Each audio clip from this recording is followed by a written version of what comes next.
경제 뉴스 큐레이션. 저는 코너지기 배아량 리포터입니다. 어렵고 복잡한 경제 한 큐에 정리해 주실 김큐, 안녕하세요. 네, 어서 오십시오. 오늘은 어떤 얘기로 시작할까요? 미국으로 한번 가볼까요? 네네. 미국 법원이 상호관세 부과가 무효다 이렇게 판결을 했다가 다시 하루 만에 이 판결이 효력 정지로 판결했다. 이 뉴스 있었거든요. 이 얘기부터 해볼까요? 앞서 국제뉴스에서도 잠깐 얘기를 들었는데, 근데 저는 이런 뉴스 막 전할 때 뉴스 나오는 거 보면 이게 미국이 우리를 따라하는 건지 우리가 미국을 따라하는 건지 기사에 나오는 단어들이 모양새도 그렇고 뭐 기시감이 좀 드는 뭐 이런 것들이 좀 있는데요. 어쨌든 이번 주에 있었던 일을 간단하게 요약해드리면, 트럼프 대통령이 야심차게 진행한 상호관세에 대해서 미국 연방국제통상법원이 위법한 과정으로 시행됐으니 무효다 이렇게 판결을 내린 거예요.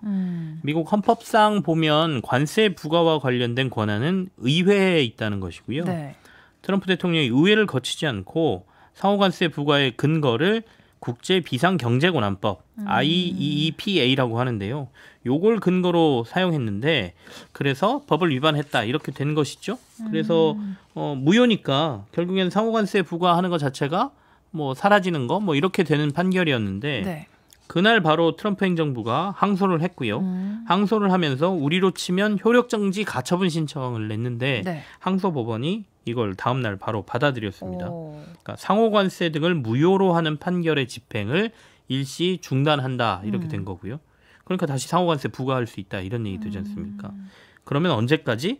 항소심 결과가 나올 때까지. 그래서 결과적으로 트럼프 행정부는 항소심 결과가 나올 때까지 상호관세를 계속 부과할 수 있고 관세 부과와 관련된 법적 불확실성은 좀 커진 상황이다 이렇게 보면 되죠. 근데 지금 전 세계가 지켜보고 있거든요. 네네. 전 세계 국가들이 미국 항소법원 이 판결 결과 이거에 목을 매야 되는 건가요? 뭐 상황은 그렇게 됐습니다. 근데 이제 우리가 미국의 항소법원 판결이 어떻게 나올지 지금 뭐 명확하게 예측하기는 힘든 상황이지 않습니까? 하지만 이제 만약 항소법원이 상호관세 부과가 타당하다 이렇게 결론을 내려도 아마도 이 사안은 3심이니까 미국도 대법원까지 갈 것 같습니다. 그러면 이번 판결이 그리고 또 이번 판결이 난 선고 말고도 지금 한 7건 이상의 관세 부과와 관련된 소송이 또 진행되고 있거든요. 그러니까 이거는 뭐 이렇게 어찌해서 대법까지 가면 그 안에 또 7건의 소송이 이런 판결 저런 판결 막 나올 거 아닙니까? 그렇다 보니까 결국 각 소송의 판결이 날 때마다 비슷한 일을 겪어야 되는 상황. 상호관세가 그러면 무효라고 지금 이렇게 생각하기도 힘들고, 그럴 가능성이 꽤 있다라고 보고 이번에 판결이 그렇게 나왔으니까 다른 것들도 그러면 무효 판결이 나올 수도 있지 않아라고 생각하기에도 좀 무리가 될 수 있는 상황. 그러니까 앞서 말씀드린 대로 그냥 법적인 불확실성이 엄청 커졌다 이렇게 판단할 수밖에 없는 거죠. 근데 금융시장 살펴보면요, 이거를 뭐 완전 악재다라고 받아들인 것 같지는 않더라고요. 그렇죠. 사실 이번 주 미국에서 이슈가 된 단어가 타코라는 단어가 있었어요. TACO요? 네. 타코? 네. 멕시코 그 음식 타코. 네. 그러면서 관세 등의 이슈는 정신이 좀 없었는데 시장은 크게 흔들리지 않고 강세를 보이는 현상에 대해서 미국 주류 언론들이 타코 팩터라는 표현을 사용했거든요. 네. 그러면 이 타코가 음식 타코냐 그건 아니고요. 물론 그와도 막 약간 연관이 있습니다만 이 말의 줄임입니다. 트럼프 always chicken out. 무슨 뜻이에요 이게? 트럼프는 항상 내뺀다. 뭐 약간 미국에서 치킨 이게 약간 겁쟁이 뭐 이런 뜻이거든요. 그래서 트럼프는 항상 내뺀다 뭐 이런 단어인데 무슨 얘기냐면 상호관세 부과부터 뭐 뭔가 엄청나게 할 것처럼 막 말은 하는데 결과적으로 보면 이거 별로 뭐 별거 없더라. 결국엔 다 내빼더라. 뭐 이런 얘기거든요. 그러니까 가장 저런 예시가 저거겠죠. 중국 관세 막 한참 145%까지 올렸다가 이번에 협의하면서 30%로 떨어뜨렸잖아요. 근데 사실 거기에 펜타닐 관세 20%를 제외해버리면 10% 관세를 부과하는 거니까. 그러니까 이건 무슨 얘기냐면 타코 팩터. 그러니까 트럼프는 늘 그런 식이니까 이런 얘기가 나와도 놀라지 말고 그냥 도리어 주식시장이 주가가 빠지면 이거 그냥 사는 게 나중에 돈 버는 거야. 약간 이런 용어로 지금 쓰이고 있다는 거예요. 그러니까 이거를 저가 매수 전략이다. 네. 이렇게 볼 수 있겠죠. 그런 겁니다. 실제로 미국의 젊은 세대들이 이미 타코라는 단어를 약간 저가 매수의 밈처럼 사용하고 있다고 하거든요. 그러니까 SNS나 주식 커뮤니티에 타코 이모티콘 같은 거 막 이렇게 하면서 지금 타코, 뭐 타코하러 가자, 뭐 이런 얘기들을 서로 한다는 거예요. 근데 이제 보통 저가 매수를 영어로 buy the dip이라고 하거든요. 그러니까 dip이 이렇게 굴곡이 훅 빠지는 걸 네. 얘기하잖아요. 그러니까 그럴 때 사라 이런 의미인데 이 딥을 디핑 소스가 연관된다 그래서 약간 머리에 떠올린다 그래서 타코 이렇게 디핑 소스 찍어 먹잖아요. 경제 얘기하는데 먹을 얘기가 계속 나오네요. 기분 좋으시죠? 행복한 미소가 표정이 자꾸, 보입니다. 그래서 그 약간 밈이라는 게 사실 논리적으로 해석이 불가능한 거지 않습니까? 그렇죠. 자기네들끼리 즐겁게 주고받는 거니까. 그래서 이걸 약간 밈처럼 주고받는 거 이런 현상이 좀 있는데 그리고 근데 트럼프 입장에서는 이거 되게 트럼프 너 겁쟁이야 이렇게 말한 거잖아요. 그렇죠. 트럼프 굉장히 기분 와 나쁠 하는 수 거 있죠. 아니에요? 네.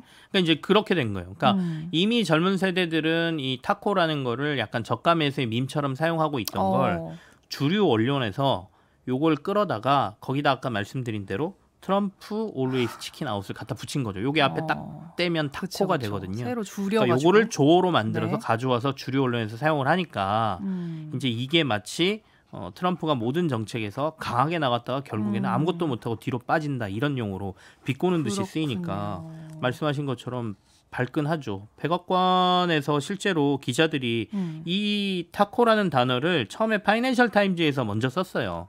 그리고 난 다음에 미국의 가장 주류 언론이라고 뉴욕 타임즈가 이걸 받아서 또 그 다음날 또 썼거든요. 네. 그러니까 기자들 백악관 질문에서 이거 나온 거죠. 야 언론들이 너 이렇게 놀리고 있어. 약간 이렇게 타코라고. 그러니까 트럼프가 발끈해가지고 야 그런 거 다 전략이라고 하는 거야. 내가 내뺀 게 아니고 다 그게 전략이야. 이런 식으로 얘기는 했습니다만 어쨌든 뭐 저희가 봤을 때는 미국에서 트럼프의 전략이 이런 거고 이렇게 나중에는 결국 별게 아니다라는 게 금융시장에 인식이 되면서 큰 영향을 안 미쳤다 이렇게 봐야 되는 것이고요. 그리고 아까 상호관세 얘기를 했습니다만 상호관세와 관련돼서 무효 판결을 내린 법원을 향해서 트럼프 행정부가 뭐 갈라치기 전략을 확실히 쓰고 있죠. 그러니까 좌파 판사들이라는 단어를 쓰면서 좌파 판사들이 국가에 해가 되는 뭐 판결을 내렸다 이렇게 표현도 했고요. 심지어 뭐 이거 많이 들어본 단어인데 고삐 불린 뭐 사법 쿠데타 뭐 이런 얘기를 하고 있으니까 네. 우리 정치권에서 사용하는 단어를 저들도 보고 있는 것 같습니다. 제가 국내 밈에는 좀 강한데 네. 타코 밈은 제가 좀 뒤늦게 안 것 같아가지고 약간 자존심이 상하는데 어쨌든 타코까지 이야기해봤고요. 네. 자, 이번에는 국내 소식으로 넘어가 보겠습니다. 하이브 이야기를 좀 해봐야 될 것 같아요. BTS 소속사로 알려진 하이브 방시혁 의장이 사기적 부정 거래 혐의로 검찰 수사를 받게 됐다. 이 뉴스 저도 봤거든요. 네네. 뭐 압수수색 당했다 이런 이야기까지 나오는데 어떻게 된 건가요? 이게 사안이 두 개여서 이 사안을 두 개로 구분을 해야 될 것 같은데요. 일단 최근에 압수수색을 했다라는 거는 방시혁 의장하고 직접적인 상관은 없는 얘기입니다. 네. 그러니까 하이브의 직원 A씨가 2021년에 회사 내부 정보를 이용해서 주식 투자를 해서 부당 이득을 한 2억 원 넘게 취했다라는 사안을 이제 검찰이 압수수색 이런 걸 통해서 지금 확인하고 있는 과정이고요. 네. 이 직원은 이미 퇴사한 상태라고 하는데요. 그러니까 당시에 이제 하이브의 사명이 빅히트 엔터테인먼트였어요. 네. 이때 YG 플러스에 빅히트가 투자한다는 소식을 먼저 알고 YG 플러스의 주식을 사놨다가 부당 이득을 취한 것이죠. 그러니까 내부 정보를 이용한 부당 주식 거래 이렇게 보면 됩니다. 네. 근데 하이브 측에서는 이미 퇴사한 직원이고 개인의 일탈 행위다라고 지금 선은 긋고 있습니다만 이 직원은 향후에 계열사 임원까지 지냈다 퇴사를 한 사람이거든요. 그러니까 일개 직원이라고 얘기하기에는 회사에서 비중 있는 역할을 했던 사람이고 하이브는 이전에도 BTS 군입대 소식을 미리 알고 이를 매매에 활용한 직원 3명이 재판에 넘겨진 바가 있습니다. 그러면 이런 류의 일들이 계속 반복된다는 것은 회사의 내부 관리 문제를 드러낸 것이기 때문에 그냥 단순하게 그렇게 얘기할 것만은 아니다라는 거고요. 그다음에 이제 사안이 두 개라고 말씀드렸잖아요. 네. 두 번째 사안은 조금 이슈가 큽니다. 혐의 내용도 좀 세요. 말씀하신 것처럼 사기적 부정거래라는 얘기가 붙어 있거든요. 이거는 회사 차원에서 이렇게 했다라는 거기 때문에 회사에 직접적인 문제가 되고요. 이런 부정거래가 결국에 방시혁 의장의 사익을 높이는 데 도움을 줬다라는 혐의로 봐야 되기 때문에 좀 사안이 큰 거라고 봐야 됩니다. 근데 이 단어를 좀 이렇게 뜯어서 봐야 될 것 같은데 네네. 이 사기적 부정거래 어떤 게 있었다는 건가요? 이 사안의 핵심은 이제 하이브가 상장을 준비하고 있으면서 이전에 하이브에 투자했던 투자자들에게 우리 당분간 상장을 안 할 겁니다라고 얘기를 해놓고 이 거짓말 했다는 거, 한 입으로 두 말 했다 이렇게들 표현하고 있는데 그래놓고 상장을 다음에 바로 해버렸다라는 거거든요.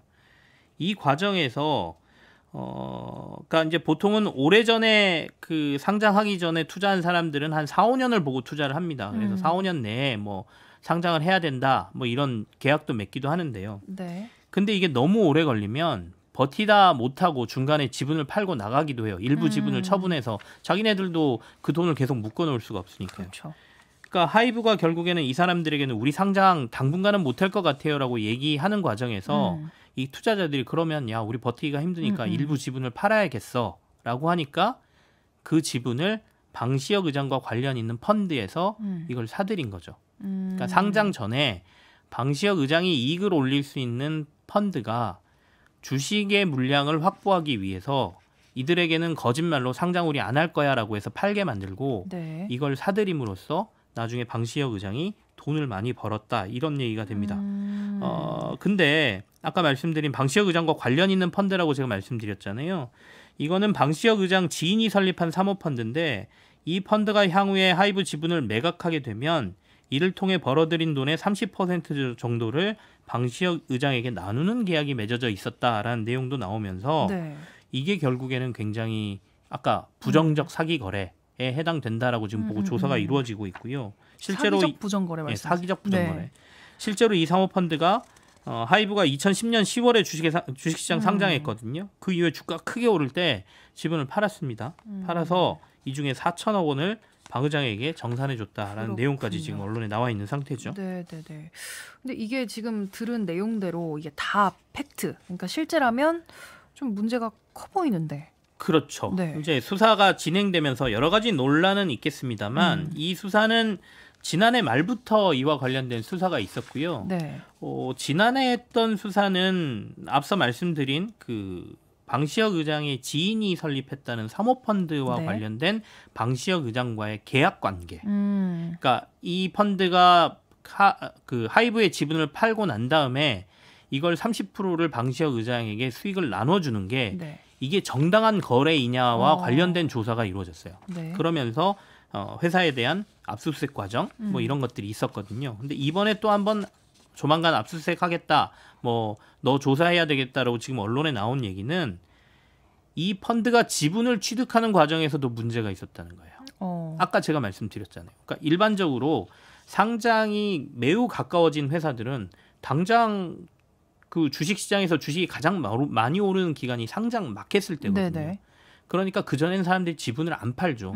야, 내가 4, 5년 동안 이 회사 상장하는 거 보면서 투자해서 기다리고 있는데 내가 이 지분 왜 파니? 라고 해서 물량 구하기가 굉장히 힘들거든요. 네. 근데 그 과정에 아까 얘기한 것처럼 회사가 주도적으로 그 사람들에게 우리는 상장 못할 것 같아요. 상황이 너무 안 좋아서 1, 2년 내에 상장 못합니다. 이렇게 거짓말 해놓고 그러니까 못 견디고 어쩔 수 없이 지분을 팔게 되잖아요. 그러니까 그걸 확 사들여가지고 자기네들이 지분을 늘렸다. 요게 이제 문제가 되는 것이고요. 그러면 이걸 어떻게 증명하느냐. 근데 내가 내부적으로 상장 추진을 한 걸 우리가 어떻게 알아. 그게 우리가 이제 기업이 상장을 하게 되면 일종의 건강검진 같은 걸 받습니다. 이 회사가 제대로 돌아가고 있는지, 뭐 실적은 얼마나 잘 나오는지 그런 걸 이제 저희가 사업보고서라 그래서 마치 사람으로 치면 건강검진 받은 것처럼 사업보고서 이렇게 자세하게 올리거든요. 그럼 이 사업보고서를 내려면 감사인 지정이라는 걸 하게 돼 있어요. 감사인 지정. 네. 상장을 하기 전에는 무조건 의무적으로 해야 되고 네. 감사인을 상장사가 마음대로 못 해요. 이때는 공정성하고 객관성을 높이기 위해서 너 친한 사람한테 감사인 지정해 놓으면 잘 써줄 거 아니야. 이런 의심받을 수 있잖아요. 그러니까 본인이 못하고 금융감독원이 지정하는 감사인을 받아서 그 사업보고서를 만드는 감사인 지정을 받아야 되거든요. 네. 그렇기 때문에 상장 들어가는 절차의 제일 첫 번째가 감사인 지정을 신청하는 거예요. 근데 아까 말한 대로 외부의 투자자들한테는 우리 상장 못할 것 같아라고 손살에 쳐놓고 알고 보니까 내부에서는 감사인 지정을 신청했다는 거예요. 그러니까 그럼 너네 이거 저쪽에다 거짓말한 거지 한 입으로 두 말 한 거지 이런 얘기가 나오면서 논란이 좀 되고 있고요. 뭐 조사 결과나 뭐 이런 사법적인 판단은 뭐 향후에 나와봐야 알겠습니다만 그래서 그런 부분은 지금 조사를 받고 문제가 될 수 있다. 이게 좀 커지고 있는 거죠. 그러게요. 그러면 하이브에 투자한 사람들 이제 어떻게 할지 이게 좀 걱정이 되는데 안 그래도 저도 좀 있거든요. 그래서 저도 관심 있게 보고 있기 때문에 이 주가가 좀 출렁출렁하더라고요. 이 얘기 나오면서 사실 최근에 하이브 주가 좀 많이 올랐거든요. 아무래도 회사의 부정적인 얘기고 여러 가지 뭐 압수수색 얘기 나오고 그러면 좋은 건 아니지 않습니까? 그래서 이제 주가가 조금 출렁거리다가 다시 돌아가고 뭐 이런 과정을 좀 거치고 있는데요. 일단 좀 확실히 나눠서 생각해 보면 하이브의 경영 문제 그리고 최대 주주의 모럴 해저드 문제인 거잖아요. 그러니까 요게 만약에 법적인 판단이 어떻게 나오냐에 따라서는 물론 이들에게 그 여러 가지 법적 처벌이나 뭐 이런 게 나올 수 있겠습니다만 하이브의 현재 돌아가고 있는 뭐 아이돌들과 관련된 실적이라든지 이런 부분에 직접적인 영향은 없기 때문에 일반적으로는 제한적이다 이렇게 평가는 하고 있어요. 그리고 물론 부도덕한 기업에 투자를 한다라는 걸 피하시는 분들은 안 해도 되겠지만 BTS가 6월 달에 완전체 되잖아요. 그리고 아이돌들의 그 해외 콘서트 일정이 하이브가 굉장히 많거든요, 올해. 네. 그래서 증권가에서는 실적 부분은 나쁘지 않다라고 얘기를 하고 있기 때문에 요거 두 개를 구별해서 투자 판단하는데 확인을 하셔도 될 것 같다는 말씀을 드려볼게요. 그래야겠습니다. 저는 다음 주에 다른 주제로 다시 돌아올게요. 네, 지금까지 배아량 리포터와 함께했습니다. 고맙습니다. 네, 고맙습니다.